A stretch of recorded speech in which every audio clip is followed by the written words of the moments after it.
Hello, everybody. This is another CIRF report for the week of the 26th of January to the 1st of February 2023. Is it going to be a week of deliverance, or is it going to be a week of service? Cannot wait to find out.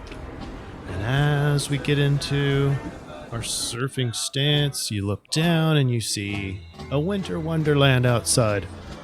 They called this a blizzard, and we lost power last night. Didn't know it. We slept right through it. We have power when we woke up. But some of my other clients lost power around here and haven't got it back yet. So I feel a little bit grateful.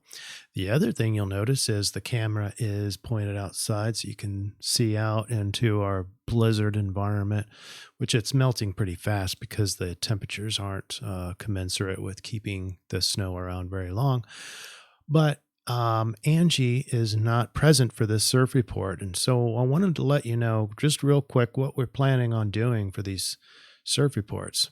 Don't really think that reorganizing the surf reports is warranted, but I do think we need more material. We need more videos. And so we're going to keep the surf reports the same, but we're going to add another video every week. And we hope to get it out at the exact same time, kind of like the surf report. And it'll be different. We're going to focus on a little bit further out material, the energies that you can expect from an astrological point, maybe some I-Ching readings, but mostly just tropical astrology.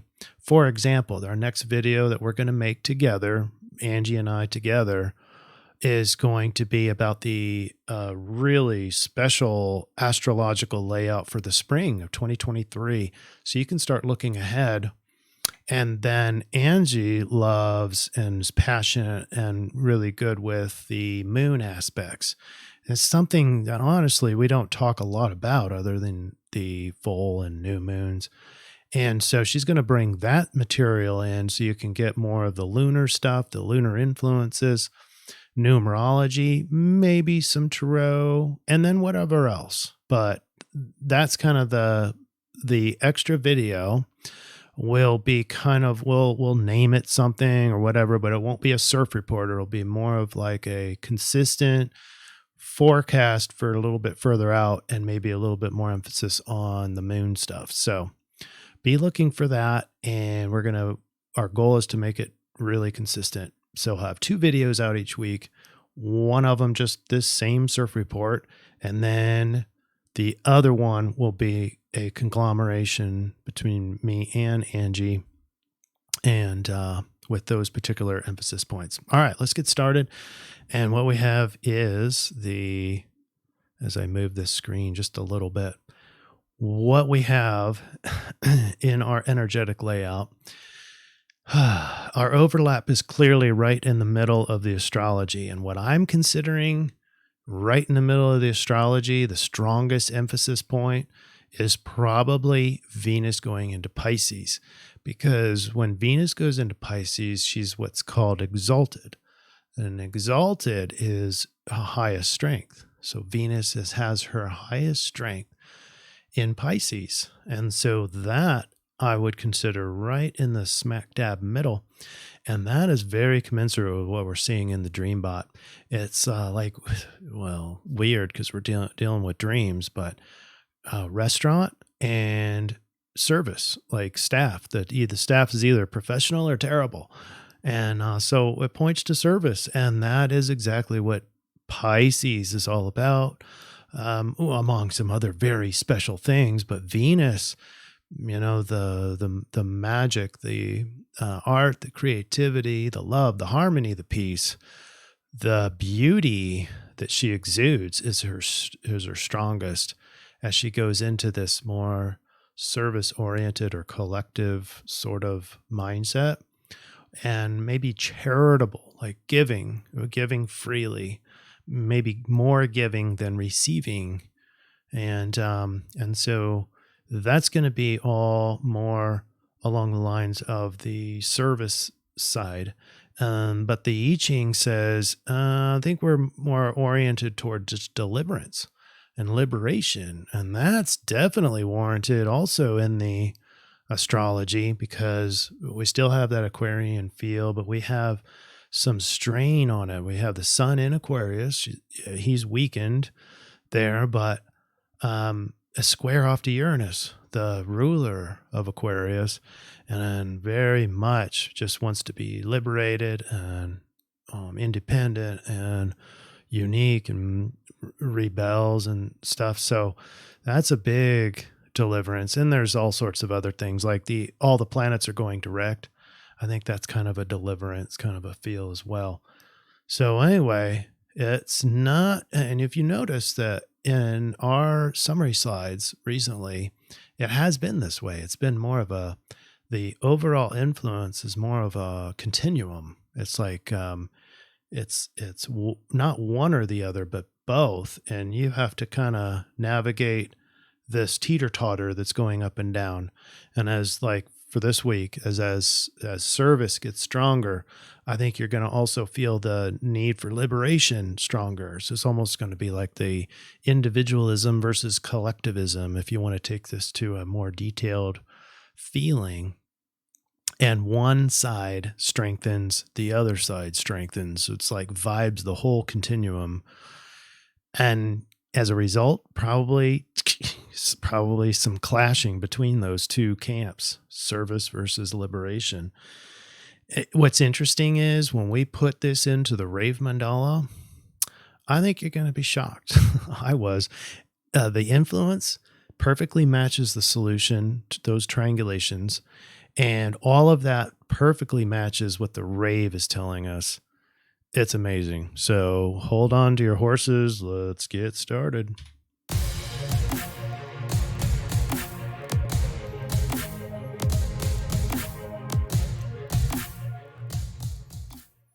All right.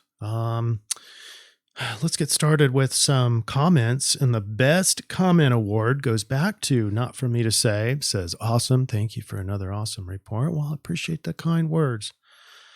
And I have a notable, not a winning, but a notable over in on Rumble. And it's Inquisitor53 says, do you do readings? And the answer is yes. If you want readings. And by the way, before I saw this question, I already had another additional bonus chart to show you in regards to this question. So I thought Inquisitor 53, you're telepathic. And the answer is yes. You can go to innerzinchen.com and sign up for an astrological reading. Okay. All right. With that, let's go to the Dreambot because otherwise I'll forget. And I've done that before. All right, here is the collective dreams, the dream words that have risen faster than all the rest. There's a lot here. Look at all those arrows. Everything seems to be correlated with one of two things. It's either a good restaurant, and I think, well, there's the word restaurant is not actually in there, but like food and menu and pizza and stuff are all there. And then in the red, it's terrible and professional and great service. It's like staff and very fast and team. So these words are about the staff, the team, and it's either professional and really great or it's terrible. And friendly and well, whatever. And then you even have beautiful in there, which is like the Venus word. But I thought this overall context just feels like service. It's the emphasis on service, not good service, not bad service. It's like service. And I think that's very, very, very commensurate with Venus going into Pisces. All right, now let's get into the astrology. We are to the right.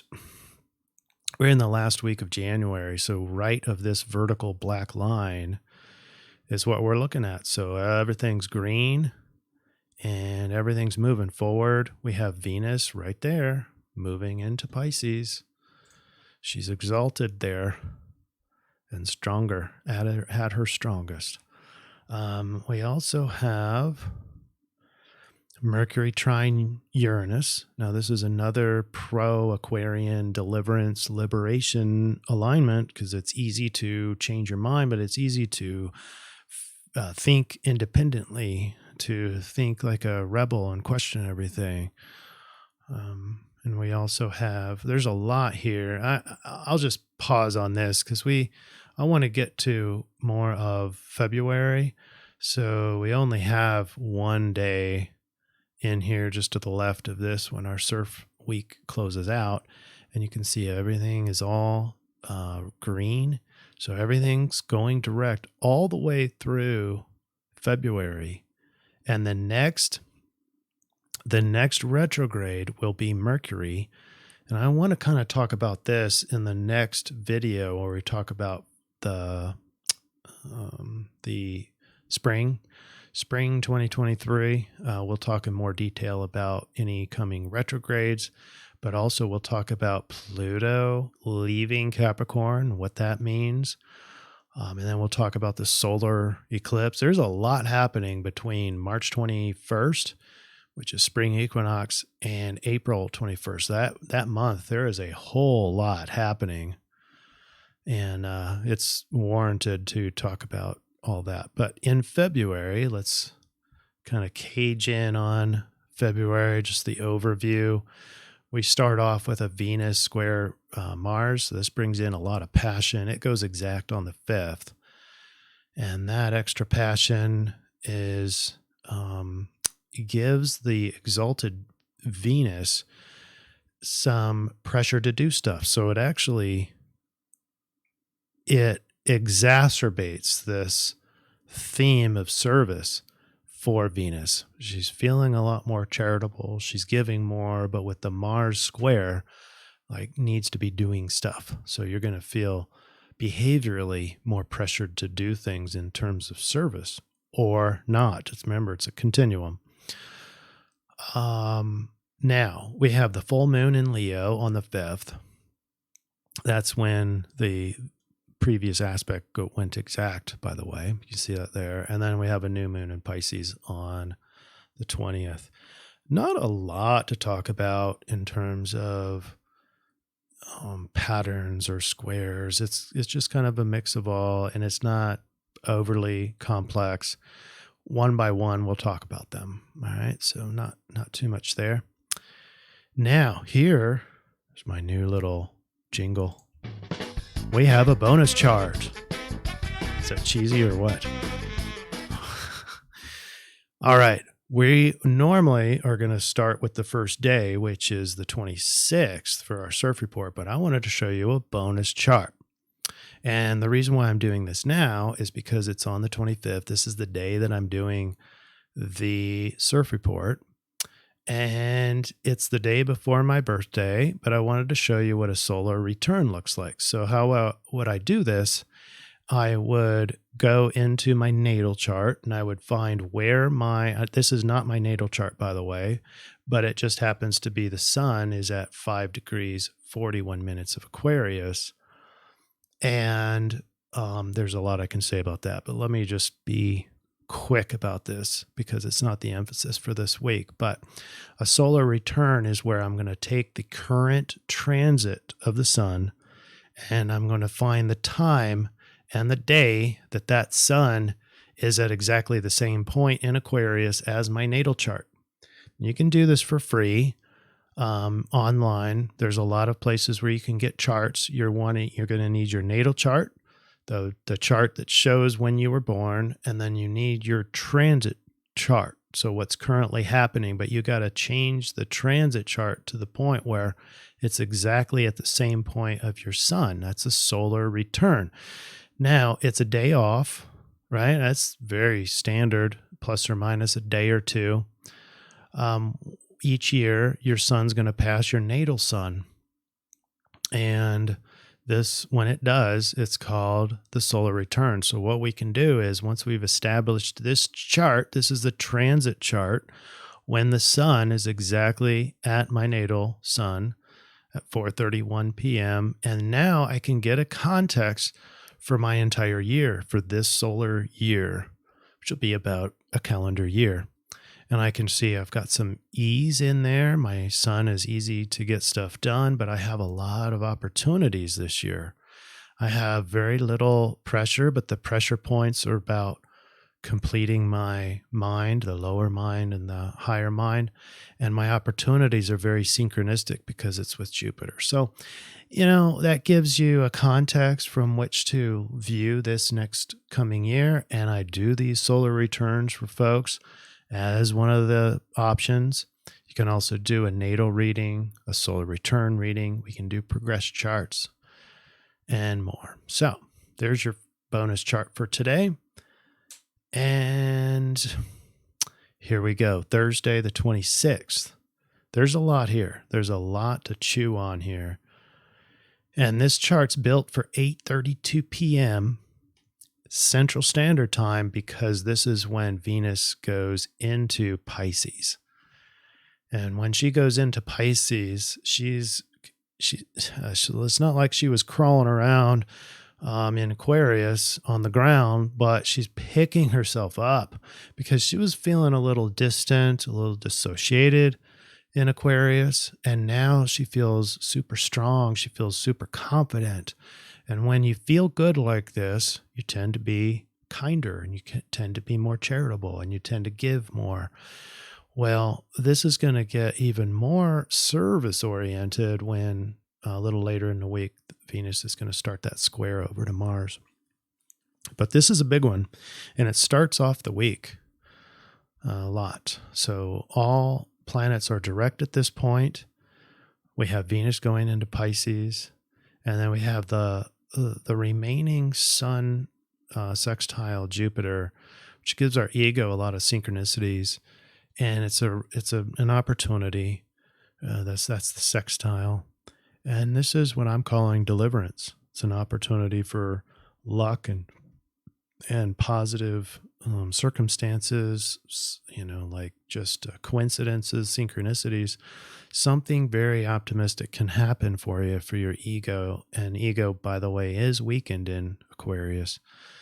And that doesn't mean you're a lazy person. It means that it's very good for spiritual advancement because you can let a lot of things slide off your back. Ego doesn't get so defensive at things.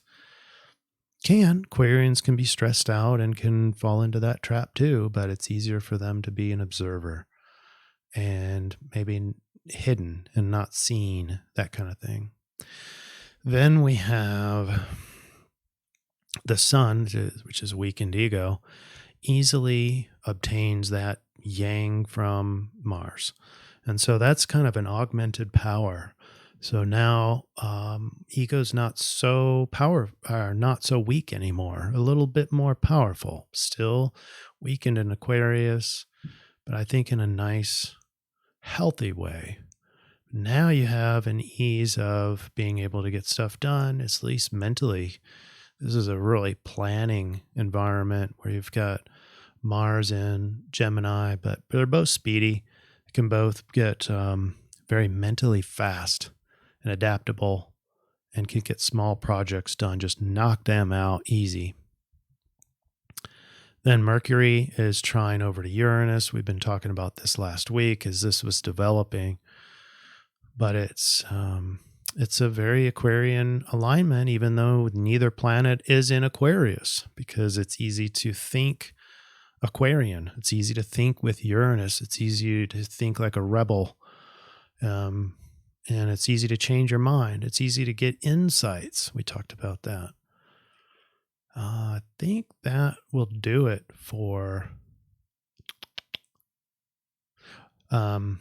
Yes, that'll do it for my birthday. Happy birthday, Chris.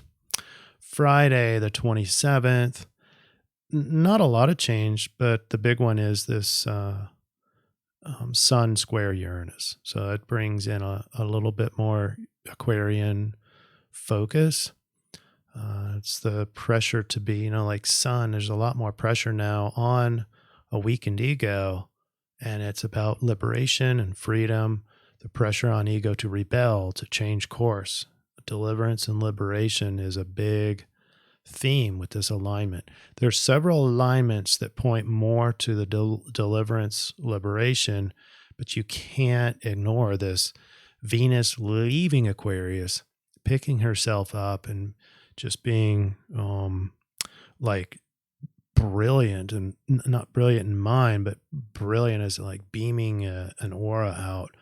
And she's amazing. It's easy for her to feel and look beautiful. And then not just, it's not a self gratification thing, it's then a return to the collective in a Pisces sort of way. We're all connected, where there's a lot of spiritual gifts there, and Venus is benefiting from all that. But it is more self-sacrificing in nature. Saturday, the 28th, we have the moon passing north node and in between Uranus and the north node. So emotionally invested in the future, and with Uranus there, you're seeing just constant changes day by day of the vision that you have of the future. And that's just the name of the game. Makes a lot of sense. There's a lot of unpredictability with this alignment, and you look out into the world, voila, there's a lot of unpredictability. Nobody knows exactly what's happening. No one knows what's going to happen next. I don't think anyone knows, including the string pullers at the top. And then passion, real passion, begins with Venus square Mars. And once again, Mars is more getting a lot of things done, things done quickly. And they're probably a lot smaller tasks. That's just kind of the nature of Gemini. Just zing, zing, zing, zing, can adapt real quick. And, it's more like a 100-yard dash alignment. But nonetheless, it's, that's really beneficial for someone who is more self-sacrificing in nature. You want to spend your self-sacrificing in deep, long, hard, grueling projects. Well, that's not this alignment. This alignment's more quick service type stuff. So that works really well with Venus, but it's a pressure. So if you're not familiar with that discomfort, you will. These squares are uncomfortable, but they can produce some really profound positive things in your life. Sunday, 29th, we have 6 degrees away. Now I'm just giving you an update on Uranus over the north node. It's not going to last forever. And they're about 6 degrees away now. And this one perfects the Mercury trine Uranus, and it's at 14 degrees, as 14 degrees and change in these Earth signs, and there's a trine between them. So once again, the tendency to change your mind, tendency to think like a rebel, it's basically its climax on Sunday the 29th. This one's interesting. So I saw the rest of the week, we have a variety of alignments, but we have 2 planets, or 2 energetic points that are inside each sign. Maybe not at the same distances, but there's 2 here. There's 2 here if you include the North Node. There's 2 here if you include Chiron. 2, 2, 2. I thought that was really interesting, and it's only on one side of the zodiac, but all the neighbors together each have 2. I thought that was pretty cool, and that's going to last the rest of the week. We have, hold on here. I think I've got this pointed to the wrong one.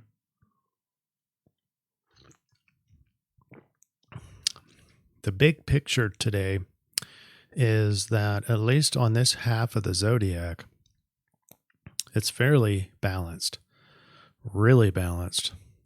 Overall, on the balancing of the zodiac, it's very skewed to just one half of the zodiac, obviously. So it's that tire that's sort of heavy on one side, and so can feel a little imbalance there. But this sextile with Jupiter is really with the moon. But I guess that will be with Mars as well, actually. Sextile stops at 4 degrees in this diagram, so it's going to have a little bit of emphasis with an emotional Mars and Jupiter. So synchronicities and luck arrive in congruent, rational emotion. And Tuesday, the 31st, not much to mention. You've got the trines that are starting to wane, and the end conjunct here is not going to last very long either. So we get into our last day of our CIRF report, and now the trines are aging out, and we have obviously more pressure, conflicted energy, pressure to do things. One of those is very Aquarian. This is the tightest alignment on the day. Wednesday the 1st is Sun square Uranus. This pressure to think, to be a rebel, this weakened ego. That's an interesting one. So it's not going to be a selfish one. It's going to be a kind of a somewhat of a spiritual nature if you're not using your ego. Now, certainly ego can get real into this pressure thing that can kick off ego, but weakened. And so could easily kind of enter into a depression and hopelessness, helplessness as things keep changing and you have to keep adapting. Well, the ego can easily give up. Or very common in Aquarius for ego, Sun to cause an escapism, a dissociation. So look out for that one. All right, let's take this highlighter off and get into the I-Ching. The I-Ching did not have any change lines. So what that means is the 40 deliverance or liberation, same hexagram, is the same for the influence and the solution, which I thought was incredible because you're going to see both of these. You're going to see this strain of ideation in both the influence and the solution inside of the Rave Mandala. Just give me shivers. All right, so what is deliverance? The storm has had the effect of clearing the air and suddenly reducing atmospheric tension. And that, in my opinion, happens for the majority of the first part of the week and gets a little bit more tense again as we hit the end of the week, or as we get into February. Early February is going to be those squares that tend to dominate, so the return of the tension. But for now, for this week, it's feeling of more clearing the air than anything. And part of that is Venus going into Pisces, but also the influence of Uranus. You saw that with the square and the trine and the Aquarian, 2 Aquarian planets. It's Aquarian time frame. This symbolizes that some kind of deliverance is at hand. In the wake of the storm on land, deliverance can appear in the form of new color and life, which bursts forth in fields and flowers.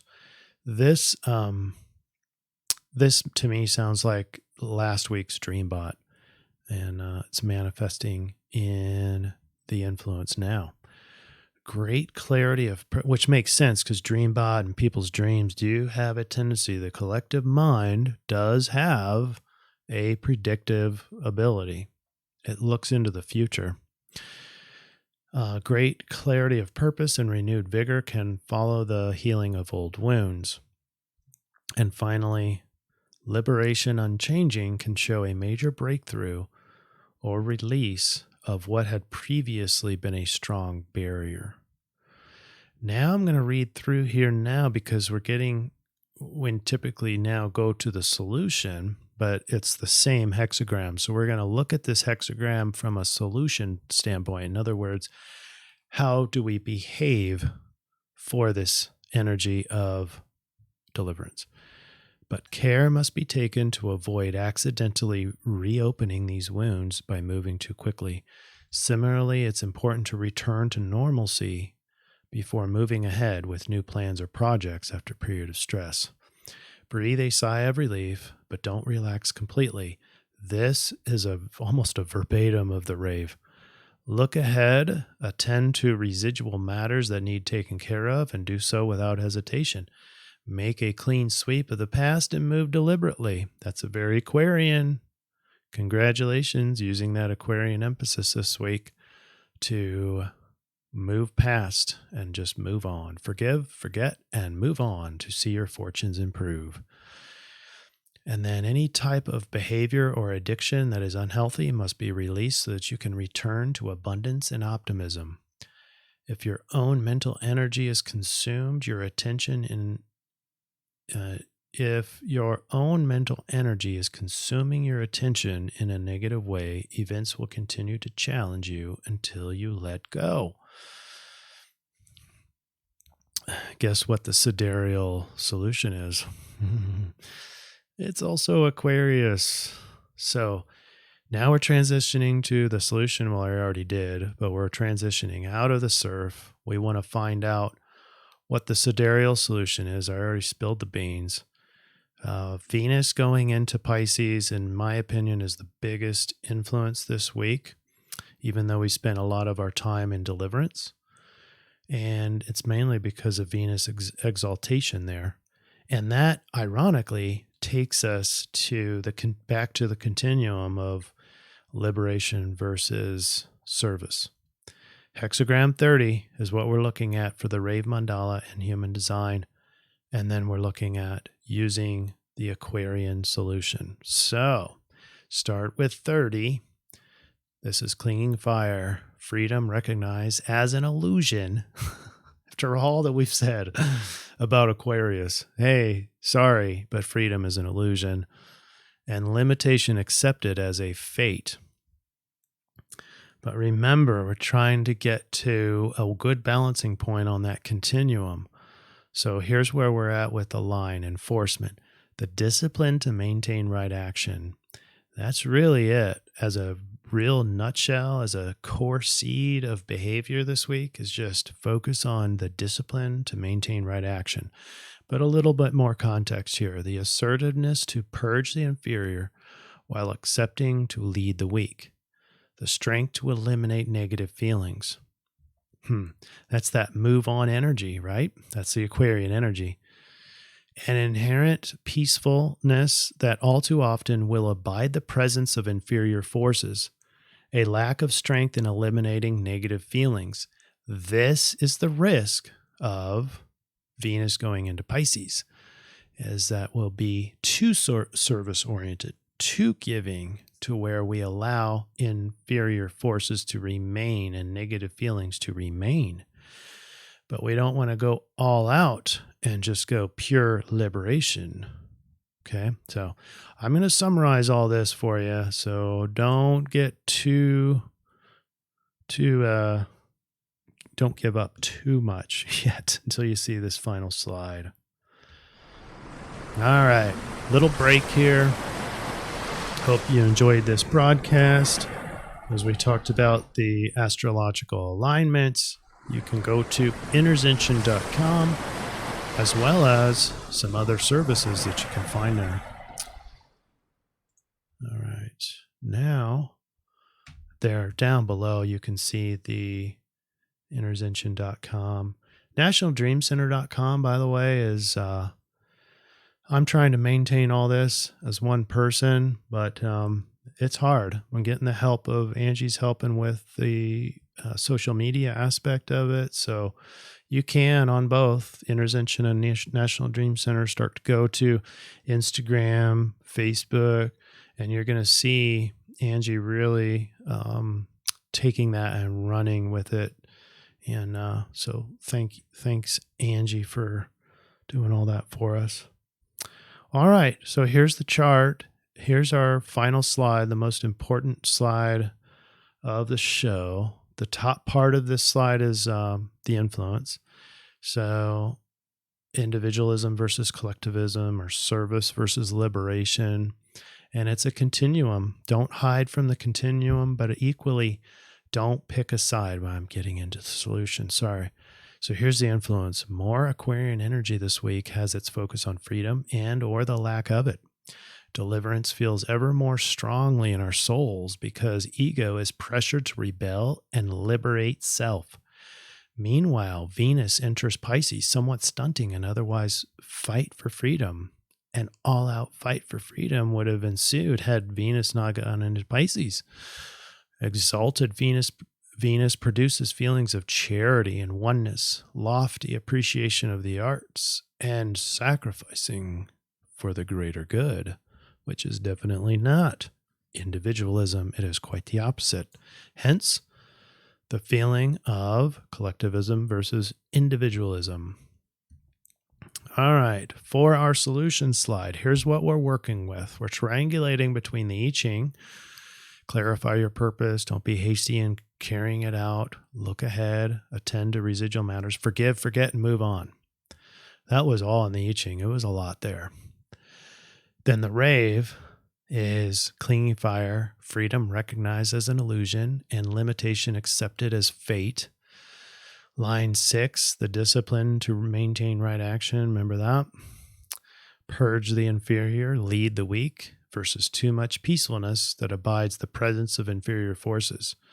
That'll be the only downside to Venus in Pisces. So any one of these energies, as even as good as it sounds, there is a downside, and the rave is perfect in this regard of cautioning against going too far on one side. And then Sidereal is back to Aquarius. So here we go. Although since Monday we lose the influence of 2 planets from Aquarius, the Aquarian solution is still the dominant suggested action. Start by coming out of cognitive loops, emotional undertow, and material worry.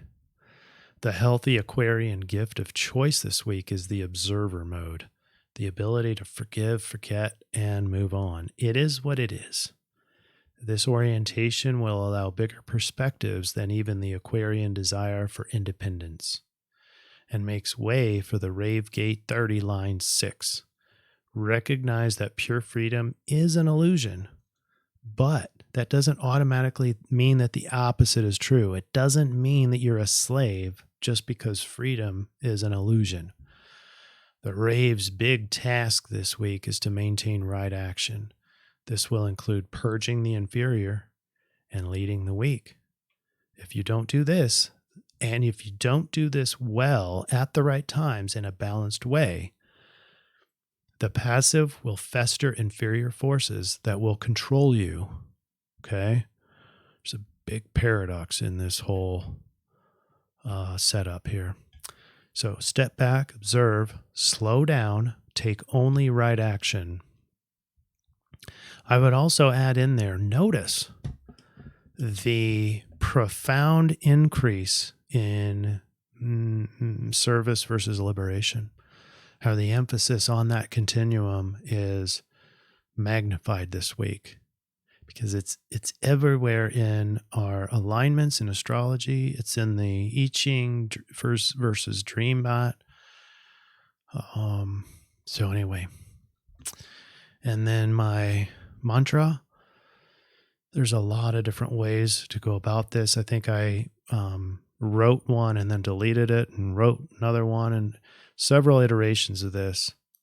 But I feel like it's important to maintain the continuum and maintain balanced on the continuum. So I maintain a balanced view of the service versus liberation continuum. And I'm going to watch both sides light up this week and get stronger in their side. Neither one is right. Neither one is wrong. I think picking a side and going with it is probably the most wrong solution, in my opinion. Because there is a paradox here.